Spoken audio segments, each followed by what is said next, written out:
नमस्कार। मैं देवव्रत कुमार, आपका इनकम टैक्स फ्रेंड, एक बार फिर से हाजिर हूँ टैक्स टॉक विद देव। पिछले एपिसोड्स में हमने ये समझा कि यदि किसी रेसिडेंशियल हाउस को जब हम सेल करते हैं तो उससे होने वाले इनकम के ऊपर टैक्स का क्या प्रावधान है, हम उस टैक्स को कैसे बचा सकते हैं, इसके ऊपर हमने विस्तार से काफी चर्चा कर ली।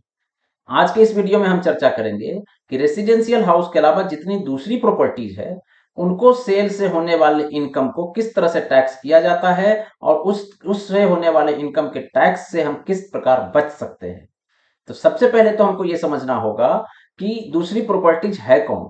मैंने पिछली वीडियोज में बहुत विस्तार से चर्चा की है, उसको एक रिकैप कर लेते हैं नटसेल में कि कौन कौन सी और ऐसी चीजें हैं जो प्रॉपर्टीज के दायरे में आती है।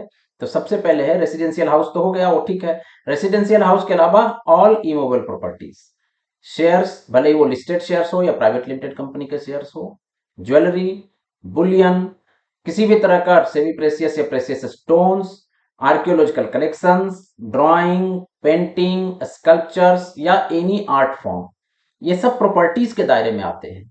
और जैसा मैंने पीछे भी बताया हुआ है कि होल्डिंग पीरियड के हिसाब से इसका लॉन्ग टर्म या शॉर्ट टर्म डिसाइड होता है।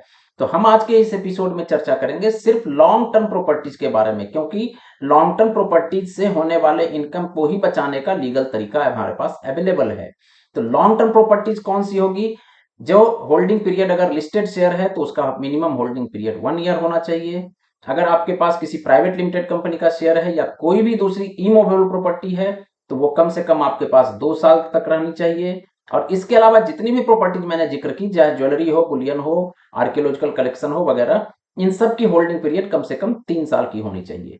तो यानी इस तरह से आपने जो होल्ड किया है 1 साल, 2 साल या 3 साल, उसके बाद उस प्रॉपर्टीज को कहा जाता है लॉन्ग टर्म कैपिटल एसेट। और इन लॉन्ग टर्म कैपिटल एसेट को सेल करने से जो भी इनकम आता है उसे कहा जाता है लॉन्ग टर्म कैपिटल गेन। तो आज हम पूरी तरह चर्चा करेंगे कि इन प्रॉपर्टीज को सेल करने से होने वाले लॉन्ग टर्म कैपिटल गेन को हम कैसे बचा सकते हैं, उसके ऊपर टैक्स कैसे हम कम से कम दे सकते हैं। और जब मैं इमूवेबल प्रॉपर्टीज की बात कर रहा हूं तो इसमें एग्रीकल्चर लैंड शामिल नहीं है। एग्रीकल्चर लैंड को सेल करने या उसको खरीदने के दौरान क्या क्या टैक्सेशन के ऊपर सावधानी रखनी है या उसके ऊपर टैक्स का क्या प्रावधान है, इसके ऊपर एक सेपरेट वीडियो बनाऊंगा, सेपरेट आर्टिकल लिखूंगा। इस पूरे प्रक्रिया में 54F के प्रक्रिया में एग्रीकल्चर लैंड शामिल नहीं है। तो शुरू करने से पहले एक छोटी जानकारी दे देता हूं कि टैक्स गुरु पोर्टल पे मैं नियमित रूप से आर्टिकल लिखता हूं जिसे लोग काफी पसंद कर रहे हैं। थैंक यू वेरी मच पढ़ने के लिए। आप भी जिन्होंने नहीं पढ़ा है वो टैक्स गुरु पोर्टल पे जाके मेरे आर्टिकल्स को पढ़िए, वो प्रॉपर्टी से लेन देन से संबंधित है और आपको काफी उससे अच्छी जानकारियां मिलेगी। और टैक्स गुरु पोर्टल पे मेरे आर्टिकल्स को पढ़ते रहिए। शुक्रिया। आगे बढ़ते हैं। तो चलिए साहब, लॉन्ग टर्म कैपिटल एसेट जैसा हमने चर्चा कर लिया और उसको सेल से होने वाले लॉन्ग टर्म कैपिटल गेन के बारे में हमने जान लिया। अब है कि इसका टैक्सेशन, इसको उदाहरण से हम लोग समझेंगे ताकि बहुत आसानी से बातें हम क्लियर कर सके, हम अपनी बात आप तक पहुंचा सके। अमूमन जो होता है, गोल्ड को हम लोग लेकर चलते हैं ताकि वो सबके ध्यान में भी रहेगा और बहुत इजी है समझने के लिए। तो मान लीजिए किसी व्यक्ति ने 2002 में 10 लाख रुपया गोल्ड में इन्वेस्ट किया था, उन्होंने 10 लाख रुपए का गोल्ड खरीद लिया 2002 में। अब गोल्ड का रेट काफी अप्रिशिएट कर गया है। अभी वो करीब 60,000 रुपया प्रति 10 ग्राम के हिसाब से चल रहा है, यानी 6000 पर ग्राम के हिसाब से हो रहा है। तो उन महाशय ने सोचा कि भाई हमने तो 10 लाख रुपया में खरीदा था, आज की तारीख में अगर उस गोल्ड को सेल करता हूं तो इसकी कीमत हो जाती है 1,20,00,000। याद कीजिए, गोल्ड एसेट के फार्मूले में फिट बैठता है, यानी अगर गोल्ड को उन्होंने 2002 में खरीदा था और आज 2023 में सेल करना चाहते हैं तो 3 साल से ज्यादा चूंकि उन्होंने होल्ड किया हुआ है, तो वो जो गोल्ड है it will be treated as long term capital asset. अब उस गोल्ड को वो बेच रहे हैं आज की तारीख में 1,20,00,000 रुपया में। आप समझिए, उन्होंने इन्वेस्ट किया था 10 लाख रुपया, बेच रहे हैं 1,20,00,000 रुपया में। तो उनका इनकम में इसमें चूंकि लॉन्ग टर्म कैपिटल एसेट है तो उनको इंडेक्सेशन का भी बेनिफिट मिलेगा। अब ये इंडेक्सेशन बेनिफिट क्या है? अब ऐसे समझिए कि 10 लाख में उन्होंने गोल्ड खरीदा था और 1,20,00,000 रुपया में बेच रहे हैं, तो उनका इनकम 1,20,00,000 माइनस 10 यानी 1,10,00,000 रुपया हो गया। नहीं, उनको उस 10 लाख रुपया के ऊपर इंडेक्सेशन का भी बेनिफिट मिलेगा जो लीगली उनको अलाउड है। अब वो इंडेक्सेशन का बेनिफिट लेने के लिए एक फार्मूला होता है, वो हर साल गवर्नमेंट डिक्लेयर करती है। तो इंडेक्स्ड वैल्यू हमने एक कैलकुलेशन किया है। इंडेक्स्ड वैल्यू जो प्रॉपर्टी या जो गोल्ड उन्होंने 10 लाख रुपए की खरीदी थी 2002 में, उसको इंडेक्सेशन करने से उनका 10 लाख का वैल्यू बढ़ के हो गया करीब करीब 33 लाख रुपीज। यानी कि उस गोल्ड का वैल्यू आज की तारीख में माना जाएगा उनका इन्वेस्टमेंट 33 लाख रुपीज। अब 33 लाख रुपए ये हो गया इंडेक्स्ड वैल्यू। सेल उन्होंने किया है 1 करोड़ 20 लाख रुपया में। मान लीजिए कि 1 करोड़ 20 लाख रुपया में सेल करने के लिए उन्हें कोई छोटा मोटा खर्चा हुआ, कुछ ब्रोकरेज हुआ या कोई और भी बैंकिंग खर्चे हो गए, उस खर्चे को अलाउ किया जाता है कि उसमें से आप माइनस कर लीजिए। तो सबसे पहले तो सेल कंसीडरेशन हो गया 1 करोड़ 20 लाख रुपया। मान लीजिए 2 लाख रुपया उनका ब्रोकरेज वगैरह या बैंकिंग चार्जेस वगैरह लगा के खर्चे हो गए, तो उस 2 लाख रुपया को भी घटा दीजिए, तो वो हो गया 1 करोड़ 18 लाख रुपया। अब 1 करोड़ 18 लाख जो है इसको कहते हैं नेट कंसीडरेशन। अब इस नेट कंसीडरेशन में से जो इंडेक्स्ड वैल्यू हमने कैलकुलेट किया है 33 लाख, वो भी माइनस कर दीजिए। तो 1 करोड़ 18 लाख में से 33 लाख हमने माइनस कर दिया, तो टोटल जो आ गया capital gain, long term capital gain, वो हो गया 85 लाख। यानी टोटल सेल कंसीडरेशन में से आप खर्चे निकाल दीजिए, खर्चे निकालने के बाद जो आपने इन्वेस्ट किया था उसका इंडेक्स्ड वैल्यू निकाल दीजिए, इन दोनों को माइनस करने के बाद जो फिगर बचता है उसे कहते हैं लॉन्ग टर्म कैपिटल गेन। यानी 1 करोड़ 20 लाख रुपया का जो उन्होंने गोल्ड सेल किया, इस पूरे ट्रांजैक्शन में उनका कैपिटल गेन हुआ है 85 लाख रुपीज। तो इस 85 लाख रुपीज के ऊपर टैक्स 20% के रेट से आता है 17 लाख रुपीज। तो पहला तरीका तो यह है कि आपने 1 करोड़ 20 लाख रुपया में सेल किया है, 2 लाख रुपए खर्चे हो गए, और इधर आपका टैक्स निकल के आ रहा है 17 लाख रुपया, 17 लैक्स। आप 17 लाख रुपीज पे कर दीजिए, तो बच गया कितना हमारे हाथ में? 1 करोड़ 1 लाख रुपया, 1 करोड़ 1 लाख रुपीज हमारे पास बच गया टैक्स पेमेंट करने के बाद। ये 1 करोड़ 1 लाख रुपया आपका टैक्स पेड मनी है, आप जैसे चाहे इस्तेमाल कीजिए, आपको जो मर्जी वो कीजिए, कोई दिक्कत नहीं है। तो पहला ऑप्शन तो यह है कि आप टैक्स पे कर दीजिए। तो आप गौर कीजिए कि 1 करोड़ 20 लाख रुपया जो आपने गोल्ड सेल किया उसके ऊपर, पूरे ट्रांजैक्शन के ऊपर टैक्स आ रहा है 17 लाख रुपीज। अब है कि हम ये 17 लाख रुपया टैक्स नहीं देना चाहते हैं, हम इस टैक्स को बचाना चाहते हैं, तो हमारे पास क्या लीगल तरीके हैं? तो लीगल तरीके ये हैं कि हमें सेक्शन 54F का एग्जम्पशन मिल सकता है। सेक्शन 54F का एग्जम्पशन अवेलेबल है बाकी सारी प्रॉपर्टीज के सेल से होने वाले कैपिटल गेन के ऊपर, रेसिडेंशियल हाउस के अलावा। रेसिडेंशियल हाउस की हमने चर्चा 54 में कर ली है, तो 54F का हम एग्जम्पशन क्लेम कर सकते हैं, ले सकते हैं।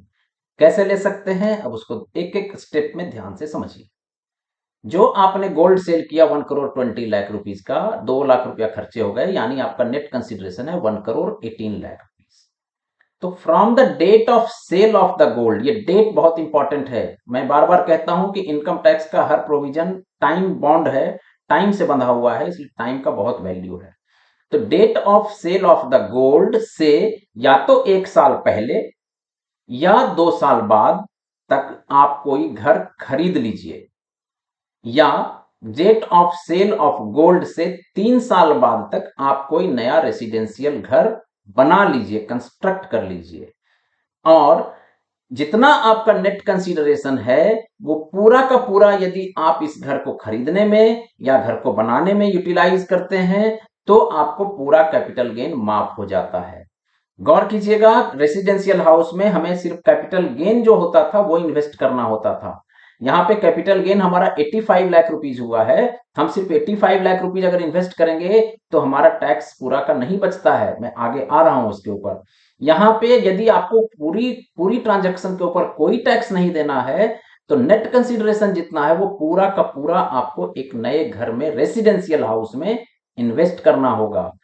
अब दूसरा कंडीशन ये हो सकता है कि आपने कहा कि भाई हमने तो 1 करोड़ 20 लाख का गोल्ड बेचा है, मैं पूरा पैसा नहीं घर में लगाना चाहता हूं, मैं कुछ पैसा इस्तेमाल में भी लाना चाहता हूं, मेरी कोई और जरूरतें हैं, मैं वर्ल्ड टूर पे जाना चाहता हूं, बच्चों की शादी करना चाहता हूं, आपकी मर्जी है, कोई बात नहीं। अब आपने ये फैसला किया, मैंने एक कैलकुलेशन कर रखा है आपकी आसानी के लिए। अब आपने ये फैसला किया कि भाई हम पूरा पैसा इन्वेस्ट नहीं करेंगे, हम एक फ्रैक्शन उसमें से इन्वेस्ट करेंगे, हम 80 लाख रुपीज इन्वेस्ट कर देंगे। 1 करोड़ 20 लाख बेचे हैं, हम 80 लाख रुपए का एक घर खरीद लेते हैं और बाकी 40 लाख रुपए हम इस्तेमाल करना चाहते हैं, कोई बात नहीं है। उसके ऊपर अब कैपिटल गेन का वर्किंग कैसे होगा? मैंने जैसे कहा कि 1 करोड़ 18 लाख रुपया नेट कंसीडरेशन है और 85 लाख रुपीज आपका कैपिटल गेन हुआ था। इसके रेशियो के प्रोपोर्शन में ही आपको उस 85 लाख रुपीज का इंडेक्स 85 लाख रुपीज का आपको बेनिफिट मिलेगा। किस रेशियो में आप इन्वेस्ट कर रहे हैं घर के अंदर, उसी रेशियो में आपका कैपिटल गेन वर्क किया जाएगा। कैसे? जैसे इस उदाहरण में हमने कहा कि 85 लाख रुपया हमारा हुआ है कैपिटल गेन और 1,18,00,000 रुपया है नेट कंसिडरेशन। इसको फ्रैक्शन हम निकालते हैं, 85 लाख डिवाइडेड बाई 1,18 लाख।